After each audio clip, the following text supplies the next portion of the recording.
شفا نے اپنے بھائی اور بھابھی کو بول تو دیا ہے کہ وہ یہاں پہ شادی نہیں کرے گی، لیکن شفا کو یہیں پہ شادی کرنی پڑے گی۔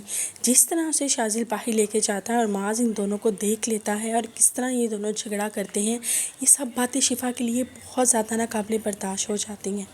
یہاں پر آ کر معاذ نہایت دکھ کے ساتھ شفا کو کہتا ہے کہ تمہیں تو شازل بالکل پسند نہیں تھا اور آج تم اس کے ساتھ کھڑی ہو۔ تبھی وہیں پہ شازل نہایت غصے سے معاذ کے گریبان کو پکڑ لیتا ہے اور کہتا ہے کہ تمہیں اس میں بولنے کی ضرورت نہیں ہے۔ وہ اپنے گارڈز کو اشارہ کرتا ہے کہ اسے یہاں سے لے جاؤ۔ اس کے بعد وہ شفا کے ساتھ ڈنر کرتا ہے، لیکن شفا وہیں پہ بھی اس کو بول دیتی ہے کہ میں تم سے کبھی بھی شادی نہیں کروں گی شازل، بیکاز میں تم سے بے حد نفرت کرتی ہوں۔ تم نے کس طرح اپنے دوست کو دھوکہ دیا اور تم نے مجھ سے شادی بنا لی۔ وہ یہ الفاظ کہہ تو دیتی ہے، لیکن یہاں پر شفا کی انتہائی بے بسی دیکھی جا رہی ہے۔ اسے شازل سے جتنی نفرت ہے، گھر والے اسے شازل کے اتنا ہی قریب کر رہے ہیں۔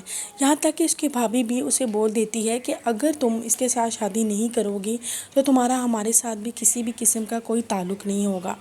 معاذ گھر جاتا ہے، اس کی ماں پوچھتی ہے کہ بتاؤ شازل اب کب اپنے گھر والوں کو لے کر آ رہا ہے، تو معاذ اپنی ساری بات اپنی ماں کو بتا دیتا ہے۔ یہ بات سننے کے بعد معاذ کی امی کی طبیعت بھی بے حد خراب ہو جاتی ہے۔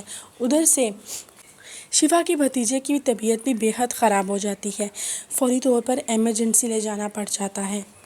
شفا کو مجبوراً شازل کو کال کرنی پڑ جاتی ہے کہ میرے بھتیجے کی طبیعت ٹھیک نہیں ہے، آپ جلدی سے ہاسپٹل آ جائیں، کیونکہ وہ بہت زیادہ ٹینشن میں ہوتی ہے۔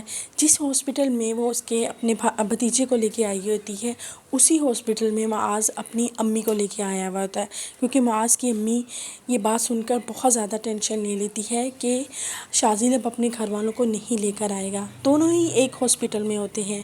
جیسے ہی شفا معاذ کو وہاں پر دیکھتی ہے اپنی امی کے ساتھ، پھوپھو کے ساتھ، تو شفا کو بہت زیادہ دکھ ہوتا ہے، اور جیسے ہی شفا کی پھوپھو شفا کو دیکھ لیتی ہیں شازل کے ساتھ، تو وہ تو غصے سے بے حد بے قابو ہو جاتی ہیں۔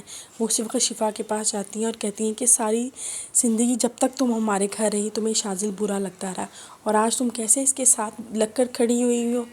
یہاں پہ تو شازل نے جیسے مانو آنکھیں ہی اوپر رکھ لی ہوں۔ وہ صاف الفاظوں میں کہہ دیتا ہے کہ مجھے آپ کی بیٹی میں کوئی انٹرسٹ نہیں تھا، اور اسی لیے دوبارہ آپ کبھی بھی شفا کو اس طرح سے نہیں ڈانٹیں گی۔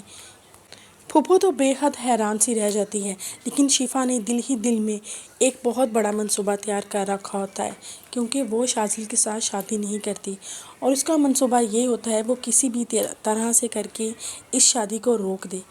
آپ دیکھتے ہیں کہ شفا اس شادی کو روک پائے گی یا ہمیشہ کے لیے شازل کے نام کی ہو جائے گی، کیونکہ شازل نے شفا کا گھر توڑا ہے اور شفا ہر حال میں اسے بدلہ ضرور لے گی۔